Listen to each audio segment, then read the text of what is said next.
Assalamualaikum warahmatullahi wabarakatuh. Selamat pagi pemirsa Sumeko TV. Semoga sehat selalu.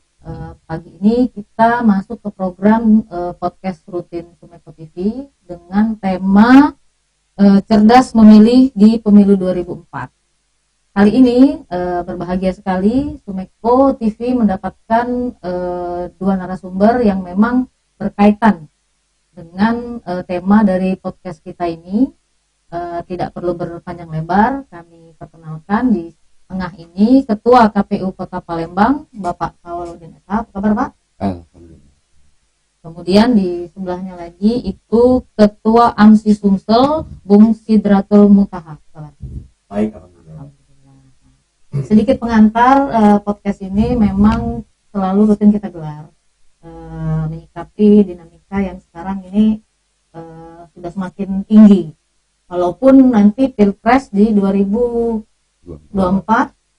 Februari, kemudian ada pilkada, pilkada serentak di November 2024 juga. September 2024. Nah, agar lebih detail dan jauh informasi soal persiapan Pilpres ataupun nanti pemilu di 2024, karena Palembang termasuk ya, Pak. Karena konteks kita Palembang, KPU Kota Palembang, nanti kita bicara soal Palembang aja. Oke, selanjutnya kita mencoba menggali lagi sejauh mana KPU Kota Palembang telah melaksanakan programnya untuk mensukseskan untuk mensukseskan pemilu di 2024 ini. Mungkin Pak Ketua, Pak Sawaludin bisa menjelaskan dulu secara ringkas saja, Pak, kira-kira progres yang telah kita lakukan untuk menghadapi pemilu di 2024 ini. Silakan. Terima kasih. Yang pertama atas waktu undangannya hari ini kami dapat Kota Palembang. Penghargaan buat kami untuk menyampaikan hal dalam terkaitnya persiapan pemilu serentak 2024. Kami KPU Kota Palembang telah melaksanakan kemarin terakhir itu menerima berkas perubahan dari seluruh partai yang memberikan nama-nama berkaitan ke KPU Kota Palembang, dan sekarang verifikasi dan penetapan di titik. Insya Allah kami di tanggal 3 November akan melaksanakan pleno, dan tanggal 4 November kami akan mengumumkan hasil DPT yang ada khusus di Kota Palembang. Dan untuk persiapan memang kami KPU Kota Palembang barusan sudah menerima kemarin di hari Minggu, Senin, Selasa itu logistik itu berbentuk kotak dengan jumlah 23.921 kotak suara.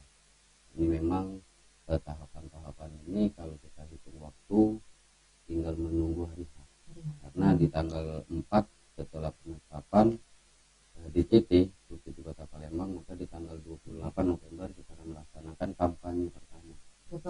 November. Sampailah di masa tenang itu di bulan Februari, di tanggal Februari 75 hari untuk melaksanakan kampanye. Itu untuk tahapan pileg. Kemudian setelah itu jadi masyarakat di tahun ini sama seperti 2019 akan menerima surat suara baik itu DPRD Kota Palembang, Provinsi, DPR RI, DPD dan Presiden. Itu di November ya? Di bulan Februari. Februari. Jadi 14 Februari 2024 di hari H yang akan kita coblos itu 5. Berarti di Februari 2024 itu Pileg dan Pilpres. Buat pilkada itu kan di bulan September. Pilkada di bulan September. Berarti di depan mata ini Pileg dan Pilpres. Pemilu. Sejauh ini DCT oke. Untuk pemilihnya sendiri gimana? DPT. Sampai sekarang kami dari jumlah DPT yang ada di Kota Palembang 1,2 juta. 1,2 juta. Ya, tetap di tingkatan bawah PPS dan PPK kelurahan dan kecamatan masih menerima aduan dari masyarakat, baik yang masyarakat yang memang belum terdaftar di DPT ataupun yang baik itu pindah ataupun yang meninggal, kami masih proses. Itu melaporkannya kemana? Kalau misalnya saya belum dapat surat suara atau misalnya belum terdaftar, itu kemana Pak melaporkan? Bisa masyarakat Kota Palembang bisa memberikan aduan atau melapor ke tingkat PPS di kelurahan, di tingkat kecamatan itu PPK. Boleh langsung datang ke kantor Kota Palembang yang ada di sana. Syaratnya apa? Ya, syaratnya untuk masyarakat yang belum terdaftar tinggal bawa EKTP sama KK. Jadi DPT kita ada sekitar 1.258.538 per minggu. Kan ada perubahan yang meninggal, pindah, gitu kan. Dari 1,2 itu sendiri dibandingkan tahun kemarin, pemilu kemarin, ada mengalami kenaikan berapa? Kalau dari 2019 kemarin kurang lebih memang tidak ada perubahan di angka 1,2 kalau Palembang. Karena kan jumlah penduduk di Kota Palembang kan 1,7 ya. Sudah terdaftar di DPT itu kan 1,7. Dari 1,2 itu sendiri pemilu pemula? Kalau buat pemilih pemula di angka mungkin 30%. Karena memang di 2024 ini dominan itu ada pemula. Nah ini yang menarik ya, pemilih pemula karena angkanya tadi kan cukup signifikan naiknya kan 30%. Ini kita mendapatkan angka 30% ini, apa sih yang diupayakan KPU selama ini? Kami sudah melaksanakan sosialisasi yang sangat intens ya. Baik itu kami hadir di sekolah-sekolah yang ada di Palembang, terus di kampus, bahkan melaksanakan SPD ataupun kami kerjasama dengan pemerintah Kota Palembang, dinas Kesbangpol untuk melaksanakan sosialisasi sampai sekarang. Nah, dari pemilih pemula ini, rata-rata kan mungkin generasi milenial. Seperti kita tahu juga nih, rata-rata generasi milenial ini umurnya berapa? Kisaran usia mereka nih kalau kita yang dianggap pemilih pemula ini yang sudah khusus nasional ya, mungkin di angka 52%. Karena kita lihat dari jenjang pemilih pemula ini kan kategori baru yang akan memilih pertama kali nyoblos. Di pasal 4 Undang-Undang PKPU 7 2017 kan sudah mengatur persyaratan untuk pemilih kan. Di situ memang ada pemilih pemula itu dari umur 17 yang memilih syarat. Tapi kalau kita lihat dari generasi, memang untuk pemilih pemula itu kita tarik dari umur 17 ke umur 40. Jadi 17 40 itu 52%. Ya. Yang pemilih pemula berarti ada yang baru mau, ada lagi nggak yang dia istilahnya tuh apa baru mau lagi gitu loh? Ada Pak ya? Ada yang memang pensiunan TNI, Polri, mereka kan setelah pensiun mempunyai hak pilih, mereka baru sadar maksudnya. sadar. Tapi di sini ada satu lagi mungkin untuk di bawah umur tapi belum syarat sudah kawin. Oh iya betul. Karena kan kalau sudah kawin maka dia mempunyai identitas administrasi, KK, KTP kan. Terus dia ada beberapa hal yang memang dikategorikan ada pemula, bahkan yang bapak-bapak atau ibu-ibu itu yang pensiun. Dan kalimat pemilih pemula itu kan pertama kali ingin mencoba. Saya coba beralih ke Bung Sidra dulu. Kan apa konstelasi politik ini kan tidak lepas dari bumbu-bumbu ya. Salah satunya media. Salah duanya akun sosmed. Nah sekarang ini sebagai orang media kita kan paham nih besar sekali pengaruh dari media itu sendiri, baik media yang memang terverifikasi online cetak maupun media yang media sosmed tadi. Nah, kalau Bung Sidra sendiri gimana kira-kira Bung peran dari media kita ini dalam mewarnai konstelasi politik yang dinamikanya kencang sekali gitu. Ya, terima kasih. Awalnya sih saya perkenalkan dulu nih AMSI ini apa ya. Siap. AMSI ini Asosiasi Media Cyber Indonesia yang dideklarasikan di Dewan Pers pada tahun 2017 lalu. Didirikannya AMSI ini karena ingin bukan karena ingin tapi melihat tumbuh kembangnya media-media online lokal ada di daerah-daerah yang sudah ramai gitu. Dan itu kalau dibarengi dengan adanya mis dan disinformasi kan itu. Nah, kemudian setelah itu muncullah informasi-informasi yang hoax kayak gitu kan. Hoax ini kan sangat merugikan, sangat merugikan. Derasnya itu bisa mengalahkan kebenaran. Nah, kemudian setelah itu setelah melihat tumbuh kembangnya itu, kita lihat bahwa di sini harus ada kelompok-kelompok ekosistem digital yang harus paling tidak kita tidak bisa meng-cut semua informasi hoax itu, tapi kita bisa membatasi. Nah, kemudian makanya dari situ peran media seperti apa, Mbak Wiki tadi ya, AMSI juga selalu berkolaborasi dengan Dewan Pers maupun Kementerian Kominfo. Kalau melihat dari data Kementerian Kominfo dari 2018 sampai 2022, sekarang itu ditemukan ada di 9.546 informasi hoax. Itu artinya berbagai informasi artinya ada belasan hoax yang bertebaran di baik di media sosial khususnya kan, media sosial setiap hari. Nah di sini kan banyak juga kawan-kawan media yang secara sengaja tidak mencatat informasi itu kan. Ternyata ada pihak yang dirugikan terus mensomasi. Nah disinilah kemudian Pak, sebelum kita bagaimana peran media, ada juga munculnya hoax ini karena ketidakpedulian orang terhadap informasi itu apakah benar atau salah. Kemudian orang-orang ini juga asalkan yang si penyampai berita itu orang yang terkenal, yang punya nama, dia nggak peduli apakah itu benar atau salah. Itu yang jadi penyebabnya. Makanya AMSI selalu memberikan ingatan-ingatan kepada para anggota termasuk kita di media-media lokal ini. Itu sudah terjadi di 2019. Nah di pemilu 2024 ini ya kita semua pihak kita harus melakukan sesuatu agar pemilu 2024 jadi resah ya? Iya jadi resah. Artinya kita harus bisa menjadikan pemilu 2024 ini lebih punya kredibilitas, tidak terjadi perang hoax atau perang yang bisa ini kan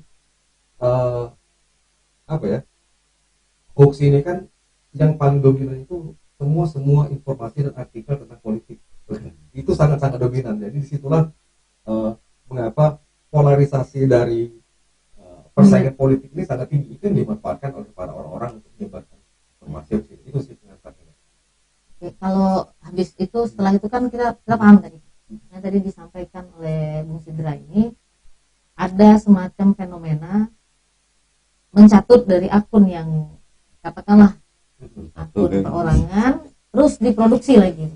Itu ada fenomena seperti itu. Jadi memang ada kegamangan juga dari masyarakat atau warga. Ini sebenarnya beritanya benar apa tidak? Sementara ada juga di satu sisi warga atau netizen kita ini kan yang tidak percaya dengan akun-akun yang sebenarnya sudah menjadi penyelenggara. Karena dalam otak mereka tuh udah pasti pencitraan dulu gitu. Nah, jadi Bung Sidra sebagai media sendiri itu gimana Bung? Kita memberikan pencerahan gitu. Pencerahan, edukasi kepada pemilih baik pemula ataupun apa begitu. Memberikan keseimbangan itu sendiri. Apakah memang selama ini sinergi antara media dengan penyelenggara atau stakeholdernya lain juga harus kita buat satu mungkin komunitas atau segala macam. Menurut Sidra kata Mbak itu sudah benar. Jadi artinya memang kita balik ke 2019 lagi, itu kurangnya kolaborasi. Kurangnya kolaborasi antara pemerintah, antara organisasi masyarakat, ekosistem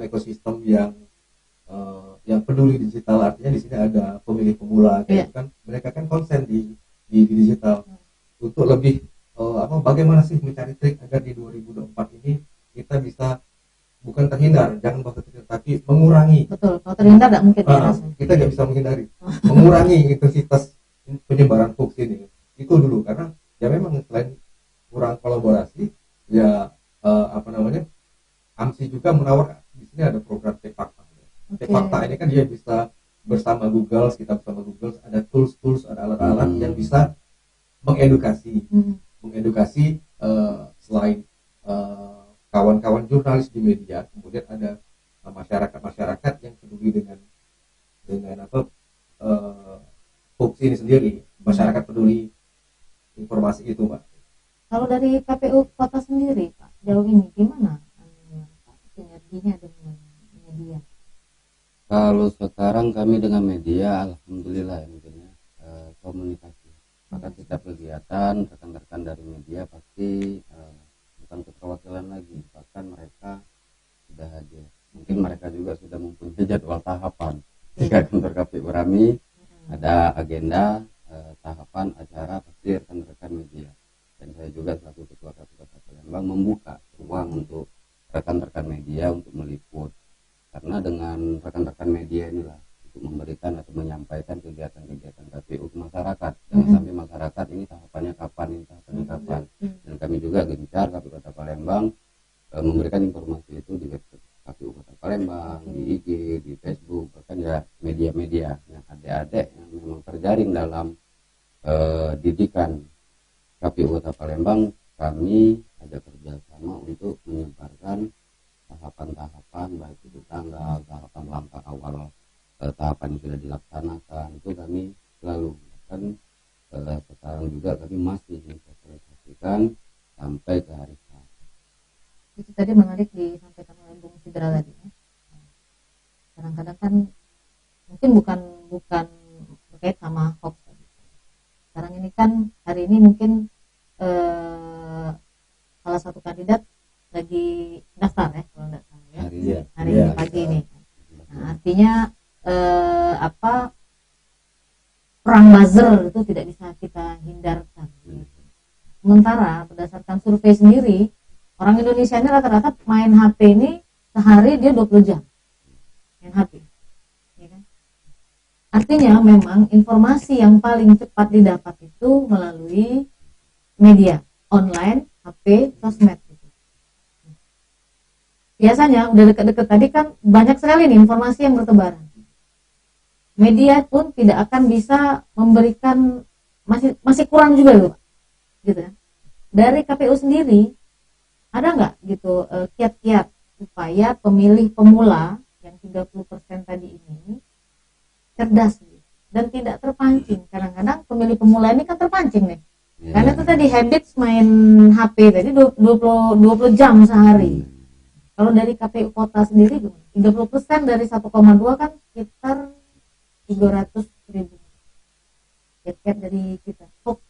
Membentengi hoax. Kalau pemilih yang sudah berkali-kali milih, mungkin dia sudah punya pilihan gitu kan. Nah, digoyang seperti apa sudah ada. Nah, yang 30% ini supaya dia tetap memilih dan tidak ada polarisasi tadi, strategi dari KPU dan kemudian dari AMSI sendiri, mungkin dari Pak Ketua dulu. Kalau kami sering mengadakan sosialisasi, benar kata beliau tadi, kami sering menasihati atau memberitahukan ke adik-adik pemula hati-hati dengan berita. Karena adik-adik yang memang belum memahami suatu berita, itu langsung bisa langsung dijawab, langsung bisa copy paste disebarkan ulang, bahkan kita tidak paham dengan suatu berita mungkin yang bersangkutan dengan dunia politik. Itu kan ada berita namanya berita berantai, yang memang diharapkan oknum tadi itu bisa disebarkan dengan dijamu kalimat yang manis, bahkan itu kan penipuan. Nah, ini yang kami sering sampaikan ke adik-adik setiap ada waktu kami bersosialisasi, lebih hati-hati lagi, teliti lagi untuk menyikapi berita-berita yang memang kalau memang belum faktanya maka bisa ditanyakan dengan yang lain. Benar kata beliau tadi, kebanyakan kita ini membaca tertarik langsung berkomentar. Banyak sudah contoh setelah berkomentar kena hukum IT. Jadi akhirnya ketidakpahaman dari masyarakat. Bahkan ini udah global. Bukan adik-adik pemula, bukan. Tapi kan sudah global, seluruh masyarakat menyikapi memang berita-berita hoax ini. Bahkan mereka menyebarkan ulang. Mereka di masyarakatnya belum ada edukasi untuk hukumannya apa sih. Karena mungkin bagi kita yang ada basic, saya pribadi pernah jadi di media, itu bisa memahaminya. Dengan keilmuan sedikit ini tetap kami sosialisasi, kami sampaikan, baik itu di masyarakat, di kalangan masyarakat, baik di pemerintahan, baik di adik-adik pemula, sering kami sampaikan untuk lebih hati-hati lagi menyikapi media yang memang menyebarluaskan berita. Jadi kita punya sosmed nggak Pak? Jadi mungkin juga kalau untuk memastikan berita itu hoax atau tidak, mungkin langsung bisa ngecek. Kalau dari Angsi kira-kira gimana dengan akun-akun yang memang ya katakanlah untuk pembayaran? Gimana lah kita ini sebagai media yang memang memberikan suara, memberikan warna gitu. Sebenarnya kayak gitu kayak dari ini terkait pemilih pemula dulu kan. Jadi memang mereka-mereka yang terpapar hoax ini kan kebanyakan mereka tidak masih menganggap dirinya awam ketika menerima informasi itu. Labil. Entah tahu entah tidak, tapi mereka memilih diam. Padahal sudah tahu ini hoax ini. Jadi kata Pak Ketua tadi mau diapain nih? Mau dilaporkan ke salah, mau komen ke salah. Karena bicara dari data dari sosial itu, sebaran hoax itu paling tinggi ada di Facebook, ada 80%. 80%. Kemudian di WhatsApp ada 56% dan ada Instagram ada 29%. Nah, rata-rata ini si pembaca ini kebanyakan pemula, sementara yang si penyebar ini rata-rata orang yang tingkat umurnya lebih senior kayak gitu. Tingkat umurnya lebih senior. Jadi main psikologis ini ya? Iya, psikologis. Ahli dalam IT ya. Itu rata seperti itu kan. Jadi yang perlu diperhatikan 2024 nanti, 2000, jelas potensinya masih ada. Kata Mbak Wiwi tadi, para buzzer yang dibayar untuk kepentingan sekelompok orang, sekelompok tim atau sekelompok politisi itu tetap berjalan. Ya, tinggal media pun sudah maksimal rasanya. Kalau di media sudah maksimal. Namun itu tadi ada keterbatasan soal kolaborasi. Siapa media kan pengen menyuarakan, namun dari suara siapa nih? Benar. KPU, pemerhati, pemerintah, nah itu juga itu sekarang sudah jadi kendala itu ya. Jadi kendala kita. Sementara kita ingin menyuarakan itu tapi beropini kan, dan kita media itu dibilang wah ini sudah nih diklaim udah pro mana gitu ya, kayak mana ya. Iya betul. Sebenarnya di semua. Jadi itu Pak kesulitan media ini. Benar. Untuk memilih, memilah. Sedangkan ketika memilih takut memilah tadi. Iya betul. Sementara yang lain nggak mau bersuara. Benar. Kira-kira yang buat yang lain nggak mau bersuara apa deh? Mereka takut mungkin diikuti pribadi. Takut berkomentar, bersuara tapi takut. Rata-rata kayak gitu ya. Berarti banyak juga yang main di zona nyaman. Ya, memperhatikan. Hanya cukup tahu saya sendiri. Itu agak parah juga berarti kayak gitu. Itu makanya kemarin kan juga KPU memberikan edukasi sama adik-adik, baik itu di dia yang memang dominan mereka yang memang kata kita bahas hari ini tidak mengetahui berita yang mana asli, mana yang palsu. Betul. Untuk diteliti dulu sumbernya dari mana, jangan gampang atau mudah untuk berkomentar. Jika memang bukan fakta kita, bukan ilmu kita, baca dan tanya benar atau tidak berita ini.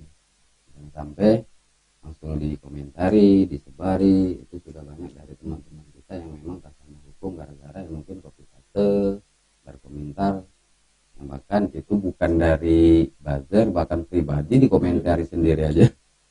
Tidak benar. Oke, baik itu mengenai berita hoax. Untuk yang seluruh pemilih tadi tidak terbatas dari pemula. Nah ini contoh nih. Contoh mungkin ada media menyebarkan baik itu di grup ataupun yang lain ya, itu tanggal ataupun bulan tahapan untuk yang dilaksanakan oleh KPU. Bagian ada masyarakat langsung WA pribadi, Pak Ketua izin apakah ini benar, rekan-rekan wartawan, Pak Ketua izin apakah ini benar jadwal yang akan dilaksanakan KPU. Ketika dilihat kan memang bukan. Oh gitu. Iya. Kami KPU Kota Palembang memberitahukan, oh ini jadwalnya resmi yang lagi dilaksanakan oleh KPU Kota Palembang. Maka ini yang disebar ini kan terus berantai dari satu ke grup ini terus. Ini baru soal jadwal ya? Jadwal itu buat minggu ini aja sudah konfirmasi itu tiga dari dua dari rekan-rekan kita media, satu dari masyarakat. Apakah benar ini jadwal yang akan dilaksanakan oleh KPU? Kan ketika dilihat dibaca bukan. Implikasinya apa kalau kesalahan jadwal disebar? Ya mungkin dari sisi lain merugikan mungkin partai kan. Kalau mungkin dari kader atau yang mempunyai kepentingan politik, mereka yang sudah memberikan nama-nama bacalek dengan jadwal yang memang bukan jadwalnya resmi dari KPU kan, mereka melihatnya kan, oh ini jadwal ini dari ini. Kayak kemarin itu setelah penerimaan berkas perubahan. Akan banyak pertanyaan kapan akan diumumkan di titik. Kan? Kalau di tahapan kami tanggal 3 November itu kan pleno komisioner untuk menetapkan tanggal 3 November 4, pleno baru. Nah, tanggal 4 itu diumumkan. Nah, yang beredar itu di akhir di tanggal 29 Oktober. Ada yang lagi itu tanggal 5 sampai 6 November. Nah, ini makanya mereka konfirmasi. Makanya kan soal jadwal sudah ribet gitu, sudah riweh gitu kan.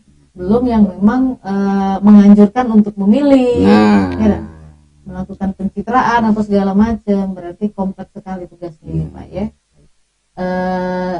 Soal hoax, ada lagi yang agak menarik kalau menurut kami, tingkat partisipasi. Itu juga nanti ada di Transmedia sendiri bagaimana. Tingkat partisipasi ini artinya kalau dari angka pemilih tadi ada kenaikan. Kalau dari harapan KPU sendiri, tingkat partisipasi untuk datang ke TPS nyoblos jauh mana? Kadang-kadang memang ada dapat kertas suara dapat, tapi tidak datang gitu, atau kertas suara dirusak atau tidak mencoblos. Strategi KPU sendiri gimana? Kalau buat kami KPU Kota Palembang untuk di masyarakat Palembang ya khususnya, apalagi yang sudah kami laksanakan terjun ke lapangan, baik di kantor-kantor kelurahan, kecamatan, bahkan sekolah, dunia pendidikan, pemerintahan, kami sering mengimbau karena satu suara itu kan sangat menentukan. Jadi jangan sampai golput. Strategi yang kami laksanakan untuk memberi himbauan masyarakat Kota Palembang terus karena tingkat partisipasi di Kota Palembang kan tinggi ya, apalagi sekarang ini pemilu berbarengan dengan Pilpres. Saya selaku Ketua KPU Kota Palembang meyakini tingkat partisipasi masyarakat pasti tinggi. Maka berbarengan di situ ada di sini mungkin kemarin tidak barengan. Kemarin tetap barengan, tapi kan 2024 ini kan berbeda, kita pemilu dulu, baru pilkada. Berbalik kan? Kalau 2019 pilkada dulu, baru melaksanakan pemilu. Sekarang ini menentukan kursi, mungkin baru menentukan kepala daerah. Oke. Ya setelan lah itu ya. jadi tetap yakin ya tingkat partisipasinya. Karena karakter masyarakat Kota Palembang kan tidak gampang itu ya, ikut arus kan, makanya ada simbol antusias nyoblos tuh banyak karena didorong dari pilkada pemilihan DPRD Kota Palembang kan, di situ kan putra daerah wilayah masing-masing, dapil masing-masing, itu yang mendorong. Apalagi sekarang dibarengin presiden kepala negara. Sudah? Ya. Kalau ini dari media melihat sebaiknya, alangkah baiknya nih penyelenggara pemilu ini bukan saja Pemkot, KPU Palembang tapi seluruh agar lebih proaktif.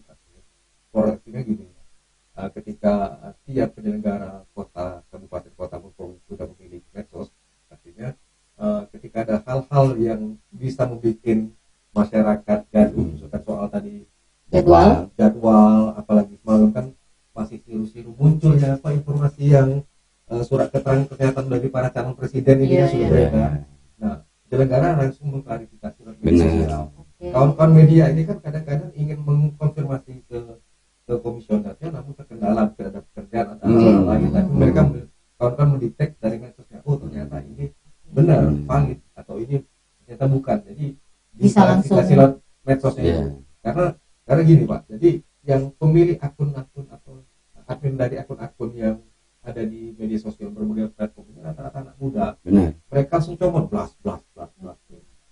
Tapi setelah ada klarifikasi, mereka juga langsung ambil di screenshot langsung di hal-hal seperti itu. Jadi kemudian ya tentang kolaborasi ya Pak ya. Kolaborasi itu sangat perlu. Jadi tidak sekedar statement dari penyelenggara, ada diskusi kayak itu. Di sisa waktu ini sebaiknya kita bikin diskusi seperti apa FGD. Jadi itu salah satu ininya untuk memangkas biar hoax ini tidak terjadi. Memang sih di Sumsel khususnya Palembang ini tidak terlalu tidak terlalu seperti di Jawa yang begitu langsung mungkin pas Palembang pas Palembang baru ada panas. Tapi ini memang benar kata beliau tadi, kami KPU tingkatan kabupaten kota ketika ada informasi yang memang itu resmi dikeluarkan oleh KPU RI, itu kami langsung masukkan di sosmed. Jangan sampaikan ketinggalan. Kami kan ada namanya IG itu masalah hukum BPIP kan, itu masalah aktif itu. Setiap perubahan di aturan Juknis, undang-undang ini PKPU itu semua dimasukkan dalam satu Instagram, diposting perubahan. Seperti kemarin kan baru-baru ini kan peraturan 15 kan dari perubahan nomor sekian, itu masyarakat bisa mengakses di situ. Itu tadi jangan sampai kami putus informasi. KPU RI memberikan statement, kami yang dibawa ketinggalan, masyarakat bertanya, kami nggak bisa jawab, kan lucu kan? Rantai sangat rumit. Para tim ses calon itu lagi. Artinya bukan sekedar informasi yang dari pusat aja yang harus kita follow up, tapi dinamika yang terjadi ini sendiri kan. Kadang-kadang ya mungkin itu tadi soal jadwal tadi kan, tahu-tahu sudah rame gitu kan. Ini kita posting lagi begitu. Jadi memang proaktifnya itu juga di sosmednya juga, mungkin juga yang FGD tadi. Masuk ke ini sendiri yang memang sering, sebenarnya kan pemilu ini isunya kan itu aja. Satu lagi mungkin isu yang memang agak sering dimainkan ini kan soal money politik ini sendiri. Pengalaman saya sih berapa kali ngobrol belum pernah dapat tawaran money politik gitu. Belum pernah dapat tawaran money politik. Jadi ada guyon di kantor kan, kalau misalnya memang ada yang nawarin kan mau ikut kan ada yang nawarin. Tapi maksud sekali gitu antara ada dan tiada. KPU sendiri ini kan berulang gitu. Benar. Kalau kami solusi konkretnya itu seperti apa? Itu ya memang money politik ini kan suatu pertanyaan yang memang belum terjawab. Bahkan bukan masyarakat kan ada pemula yang geram kan, dengan yang memang mereka adik-adik pemula ini kan yang memang aktif untuk mengawal demokrasi kan. Kita kan banyak grup-grup, banyak yang sudah mendeklarasikan kan untuk mengawal demokrasi persiapan pemilu 2024. Setiap mereka deklarasi itu kan pasti yang diundangkan penyelenggara kan, sudah berapa kali, 6-7 kali itu di bagian kalangan-kalangan basic mereka kan. Pertanyaannya sama, untuk menghilangi money politik dengan pengalaman 2018-19 menjadi penyelenggara kemarin 18 jam. Memang kita posisi di situ untuk mencari itu, contoh dapat informasi di satu daerah ini lagi pembagian uang. Ya. Itu makan sore, sore. Itu kan sebelum hari H itu kan gencar kan. Ya? Tapi ketika kami ke lapangan dalam hitungan nggak sampai ke 20 menit itu nggak ada. Ya? Nah itu yang permasalahan itu hilang. Tapi informasi manggil RT masyarakat tadi ada kegiatan ini. Ini kategori money politik itu seperti apa sebenarnya? Banyak yang mengiming-iming masyarakat dengan uang berharap ya untuk tadi kegiatan. Kalau misalnya ada acara terus kampanye terus dikasih uang itu money politik? Oh iya. Dalam satu kegiatan itu. Oh iya. Itu kan kegiatan mungkin ya ada take and give-nya memanggil orang itu kan mungkin kan bensin terus tenaga mereka yang jadi yang money politik itu yang door to door yang memang door to door yang mempengaruhi pikiran masyarakat tadi itu kalau pandangan saya itu secara pribadi secara pribadi ya gitu kan. Tapi kalau kegiatan seringkali ya kami juga KPU mengundang tokoh masyarakat ini pasti ada transport mungkin kan. Nah itu bukan dalam artian takutnya ntar kan kalimat itu jangankan ini peserta KPU aja money politik kan. Nah itu bisa dibedakan. Berarti kalau dia dalam satu giat Nah bahkan ini mungkin di hari akhir setiap partai itu kan akan memilih mempersiapkan saksi. Nah saksi itu kan terkadang dia harus orang yang pintar untuk memberikan edukasi ke saksi kan. C1 itu gimana. Nah itu kan boleh mengundang dengan catatan harus resmi. Kedua kami tidak boleh menerima hasil dari saksi. Untuk memberikan pemahaman saksi-saksi itu memang C1 ini fungsinya ini, diisinya ini, suara-suara yang kurang, yang rusak, sisa berapa. Maka saksi-saksi itu kan diberikan edukasi setiap partai kan. Nah di situ kami penyelenggara juga bisa memberikan edukasi. Ada juga karena kita kampanye harus jadi secara overall. Nah, partai memberikan edukasi tahapan pemilu di satu tempat DPD ataupun memanggil seluruh bacalek kan sudah kami KPU pasti jadi narasumber. Nah, entah itu KPU provinsi, itu KPU kota memberikan edukasi. Ini tahapan kita sekarang ini aturannya untuk bacalek ini diperbolehkan, ini tidak diperbolehkan.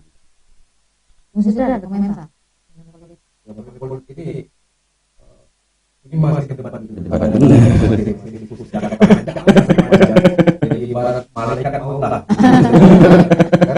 Karena ada dua nih Pak, money politik ini apakah termasuk dalam hubungan politik atau memang ini diharapkan dalam sebuah kontestasi politik? Kan masih debat ini. Iya, tipis sekali bedanya. Iya, karena memang kalau misalnya katakan itu money politik ini secara awam masyarakat apalagi kami nikmati duit Masuk sekali ini pesta demokrasi rakyat nah itu apa doktrin itu ya jadi kita juga bingung kan jadi kadang-kadang lagi ini termasuk kategori hubungan politik ada yang memang benar begitu misalkan ini si A ngasih 300 jadi 300 ada saling apa terus 1 juta nah itu apakah termasuk yang karena di ada di satu daerah seperti itu. Jadi terus ada juga statementnya ambil uangnya suara Anda tetap nanti di jadi di kepala suara ya kan terima aja dulu kaitannya tadi yang rezeki 5 tahun sekali lagi. Kalau pesertanya lebih cerdas, kalau kalimat money politik digigit bareng gimana?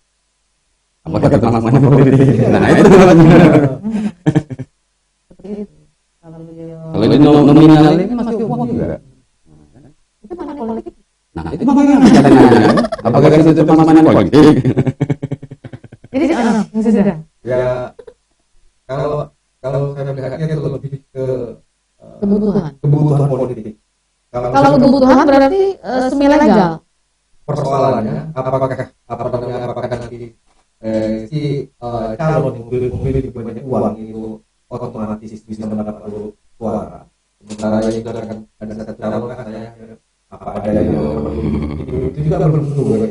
Tapi membantu masyarakat yang akan buatnya di masyarakat cerdas dan bahwa tadi soal suara itu berada di suara itu jadi penentu.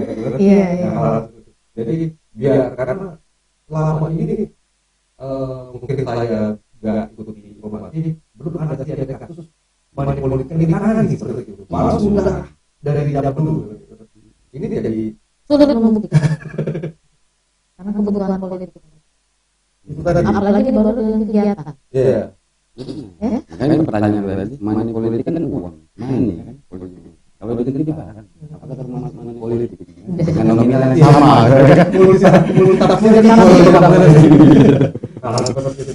Cuman yang ya itulah tadi cerdasnya pemilih punya hak suara masih cerdas partai politik. Di interestnya gitu. Di money politik ada. Menurut kami pribadi gitu ya, money politik ada. Kita. Tapi membuktikannya sih. Karena adalah kritis kebutuhan atau mempengaruhi suara.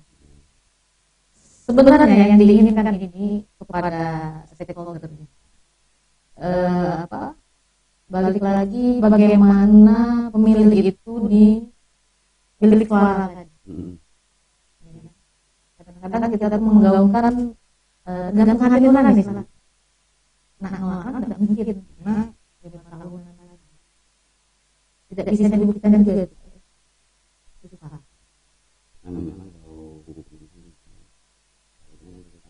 Mas ya.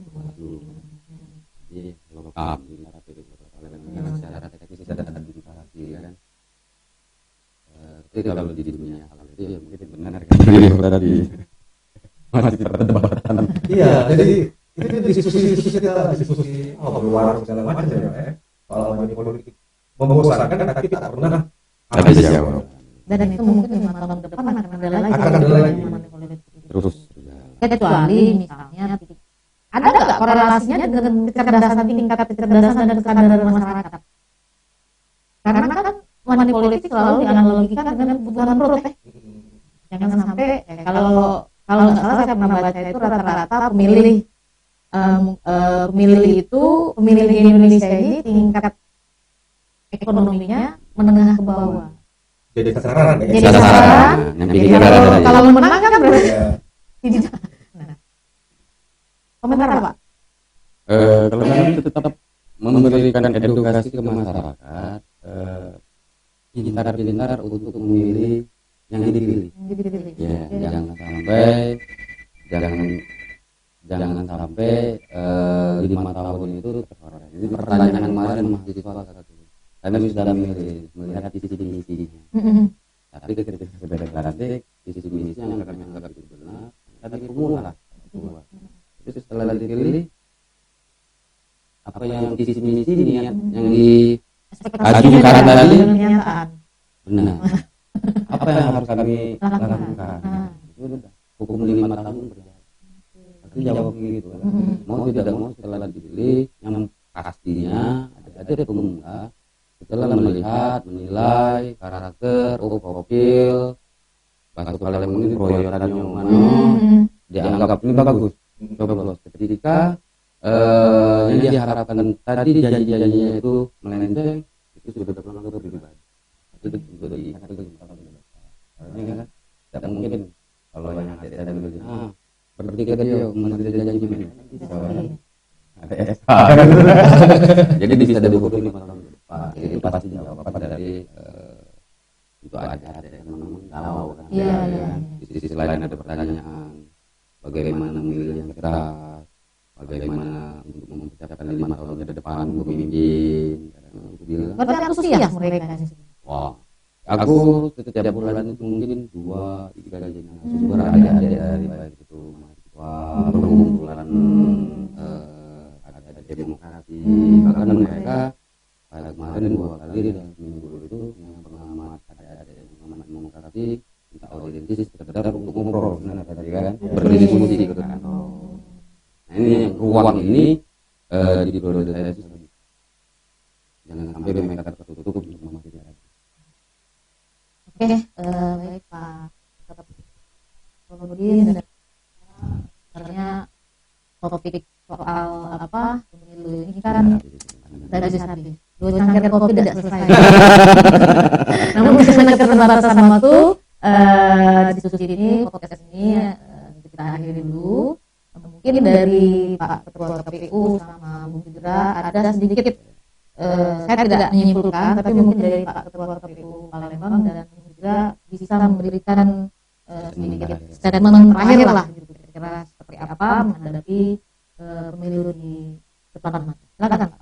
Oke, kami KPU Kota Palembang mengimbau mengajak masyarakat di Kota Palembang untuk cerdas lagi untuk memilih karena mengamati siapa yang akan dipilih karena satu suara itu menentukan bagaimana akan ke depan. Dan juga KPU tidak berhenti intinya bekerja sama dengan pemerintah Kota Palembang, stakeholder yang ada baik TNI, Polri, rekan-rekan media, pemangku kepentingan yang ada di Kota Palembang ini terus kami laksanakan sampai akan datang di tanggal 14 Februari 2024. Terakhir untuk masyarakat yang memang belum terdaftar itu boleh dicek di Google, cek di DPD online dengan syarat mencantumkan NIK KTP apakah dari Bapak Ibu warga atau masyarakat Kota Palembang sudah terdaftar atau belum. Bila belum silakan melapor di tingkat kelurahan PPS, tingkat kecamatan di DPK atau hadir datang di kantor KPU Kota Palembang yang ada di Kamboja. Ini Baik, terima kasih. Kalau kerjaan kami ini mengajak masyarakat Palembang itu, kalau kita jangan menjadi satu pipa untuk jadi saluran informasi untuk menuju lautan informasi yang sangat berbahaya daripada kebenaran. Karena gimana? Jangan sampai berdiam diri ketika di grup WhatsApp atau media sosial lainnya kalian menerima informasi yang belum jelas kebenarannya, namun juga ada share ulang sebagainya dibaca dulu atau stop tadi Anda dalam diri Anda ketika informasi itu janggal, ketika informasi itu dianggap merugikan orang lain. Itu aja Bapak. Baik, demikianlah podcast dari Kemenko TV. Semoga bermanfaat dan sampai ketemu di program selanjutnya.